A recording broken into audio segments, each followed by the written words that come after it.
Last night, after many weeks, I watched a video by Osho. Um, because of Netflix and the program that they did, for a while I stopped watching him. But his older videos and the knowledge is so supreme. The things that he has to say are so amazing. We must always remember that when we are learning spiritually, that we don't mistake um, the person for the message. It's the message that's important. That you take the message, you learn, and you move from there. The person is immaterial. I am immaterial today. Whatever comes to you through me, not from me. And this is very important to remember. And this is puts us all on the same level field. We are all human.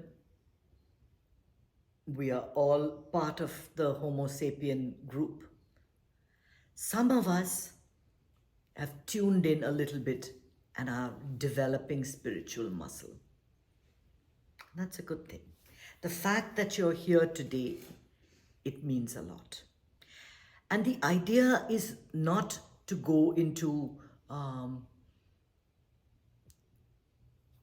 the mountains and take to meditation, leave the family, and do all that. That's possible too. You can do that too. It's everybody for themselves. But the idea of Hamsa meditation is that you develop certain strengths, you get certain tools to take you through the most difficult times. You do this not when things are tough, that you come to it when things are good.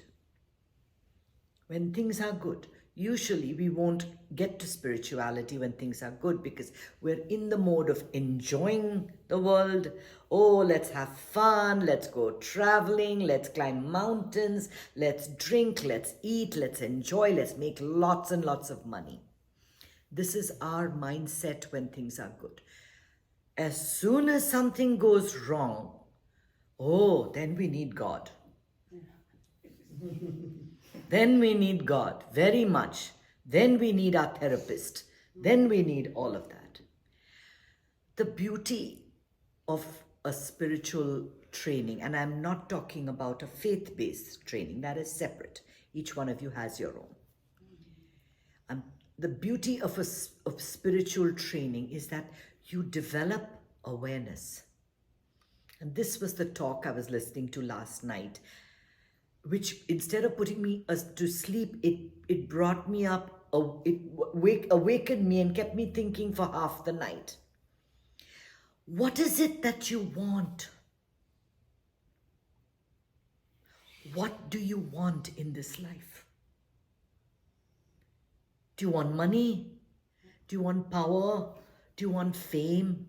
Do you want to help somebody?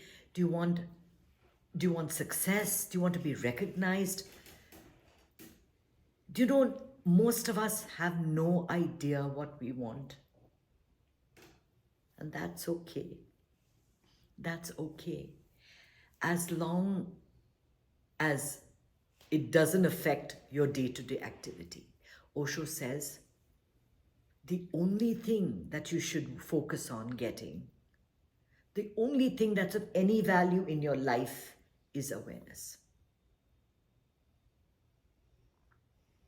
If you are not aware this minute of what you are doing or what you are not doing, of what is needed and what is not needed, you are lost. You are completely lost. You are caught in a world that only buffets you, causing so much of mental anguish, causing so much of suffering. We all have some degree of pain. Pain in the body, something not working. But we don't need to have suffering. Pain is sometimes inevitable. You cannot avoid it. But suffering is something we don't need to go through. Suffering is a story you're telling yourself. Now, through our lives, we've had interactions with so many different people, so many people. And there are a few of them that just push your buttons, that they just know how to get you. They mention the one thing that bothers you, the one thing that gets your goat. We all have people like that we love, that we can't do without, that we don't love, but they're around anyway, that we can't live with them, we can't live without them. They're in our lives, up in our faces, saying and doing the things we hate. Things that make us lose self-esteem. Things that make us lose our sense of purpose. And for the most part, people that are here today on this group are blessed. Their problems are very small ones. Imagine all day being with an abusive husband. May not be beating you, but every day making you feel small. Every single day. And you have no financial backing to leave and go somewhere and say, see ya. You've got children to take care of. You start normalizing abuse. You start saying it's okay, that's the way he is. 1 in 6 people face abuse of this kind. 1 in 6 women, and believe it or not, 1 in 10 men have an abusive relationship with somebody. Somebody is taking advantage of them. Somebody is making them feel small.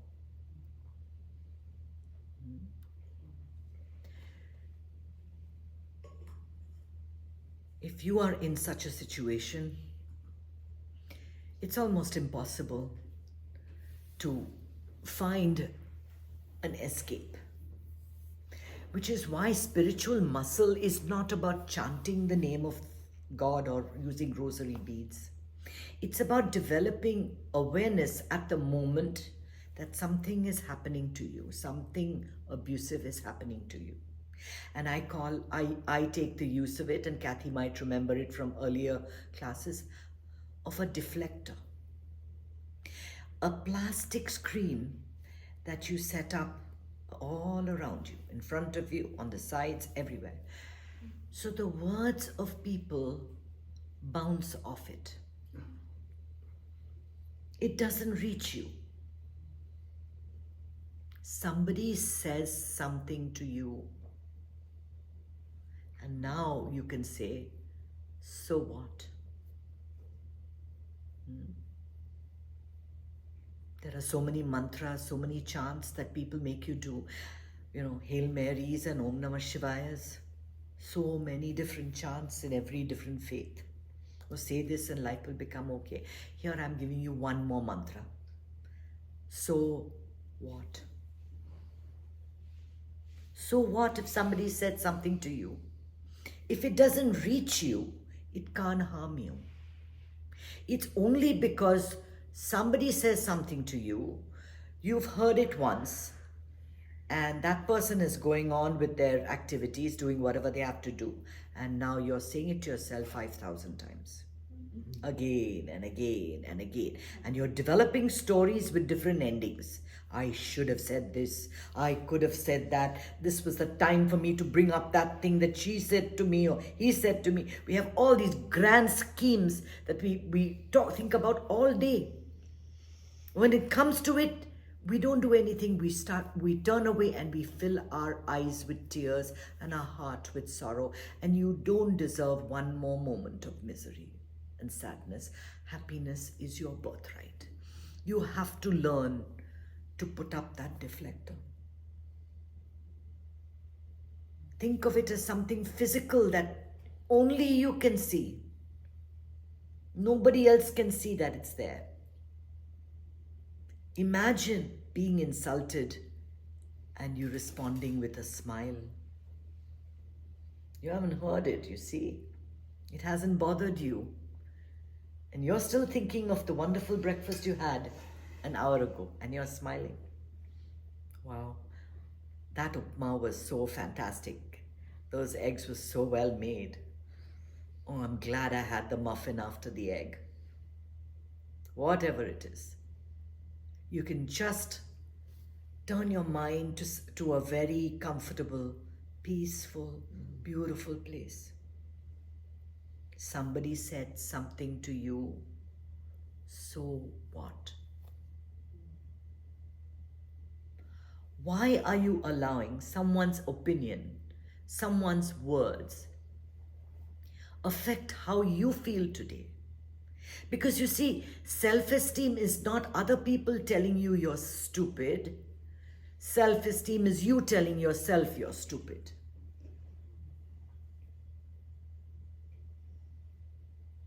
Again and again and again, we say these things to ourselves.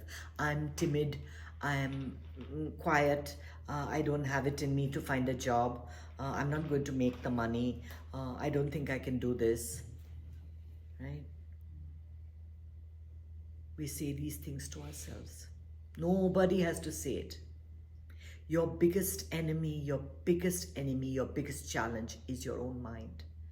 Why? Because you don't have the awareness. You have not caught your mind doing this to you and say, stop.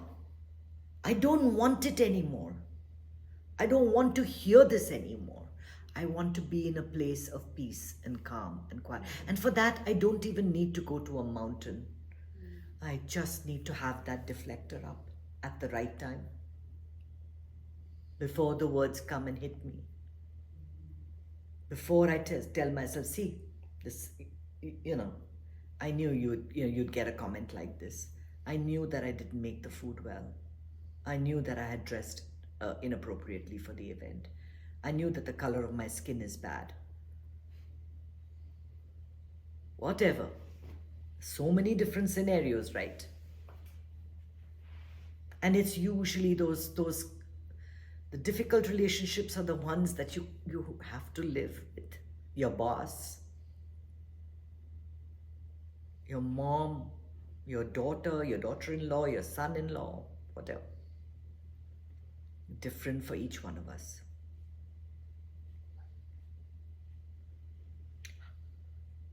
It's important to understand at all times that it's all okay.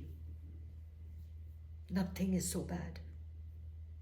That the body has an amazing intelligence.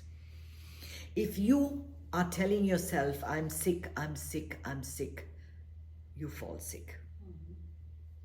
If you tell yourself, I'm strong, I'm capable, I can fight this, I can deal with this, you can fight it. This is how you have to train yourself. Use the tools that are given to you to create that awareness during the day. How much time in the day are we lost thinking about what's happened? Woe is me, poor me, I feel so bad. Everything is hurting, my back is paining, my leg is hurting, this is not working, that is not working. How much time in the day are we spending watching a bunch of dysfunctional television shows? When nobody gets on with anybody, children are rude, everybody is mean, people are killing each other. I mean, we can do that even while watching the news, but that's besides the point.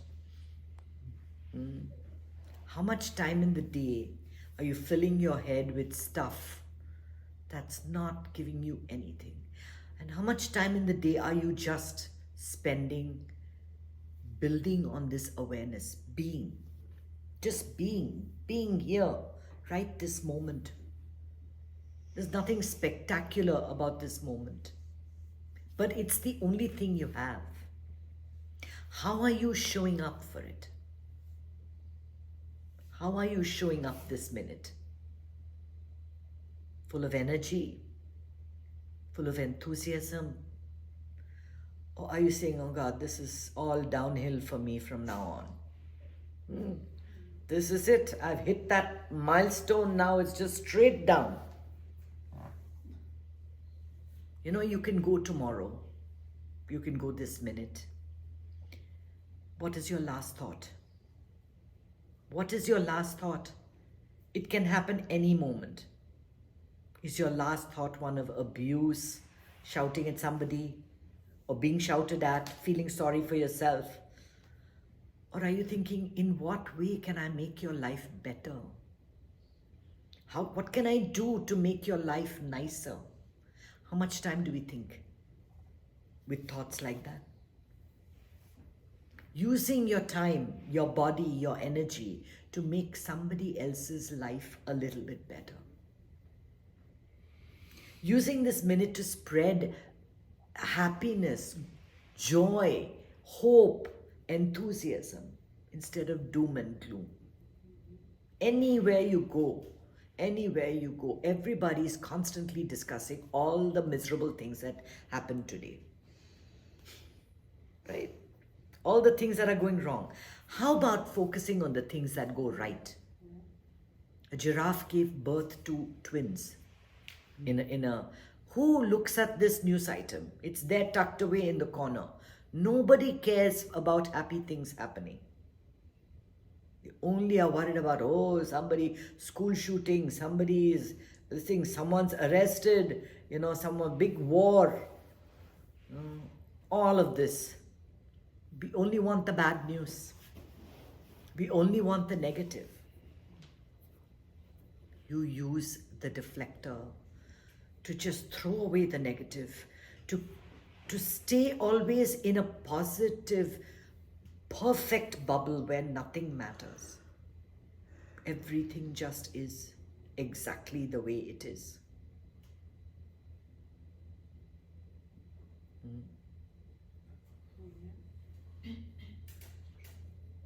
And to find those moments where you recognize somebody is making you feel bad, some old trauma is rising in you. You need awareness. You need awareness to know. And that awareness doesn't come on its own. You cannot create it without clearing the pathways inside. That's why we breathe. That's why we meditate. We do it not for the whole day. We do it for 30 minutes in a day. 10 minutes of breathing and 20 minutes just sets you up nicely for the rest of the day. You can navigate your life well. Nothing is that gripping. Everything is sent to you and you can deal with it. This is the gift of spirituality. This is what I hope to achieve with Hamsa Meditation, to bring it to more and more people.